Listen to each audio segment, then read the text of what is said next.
اكون فين يعني يا فاتن؟ ما انت عارفه ان انا في البلد. خليك حداك بقى، انا جايه لك في السيك. جايه فين يا فاتن؟ ايه اللي بيقوله ده؟ لا يا فاتن ما تجيش. لا يا حبيبي، هو مش بمزاجك اجي ولا ما اجيش؟ لا يا حبيبي انا مش هسيبك اللي اسمها مريم دي. ما خلاص يا فاتن، جربت اخلص الموضوع هو راجع. لما تيجي دلوقتي كل حاجه هتتكشف. هما فاكرين ان انا مطلقك. يتكشف اللي عايز يتكشف، انا مش فارق لي الموضوع ده خالص. انت اناني يا محمود ومش همك غير روحك. ايه اللي بتقوليه ده يا فاتن؟ انا بعمل كل ده عشان مستقبلنا مع بعضنا احنا والعيال. ليه يا محمود؟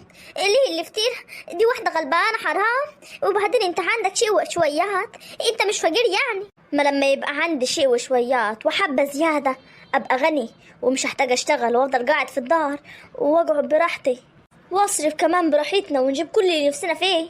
احنا مش عايزين كل ده يا محمود، احنا عايزين انك نعيش في سلام وخلاص. ابعد بعيد عنهم وتعال على هني. اقول لك لا،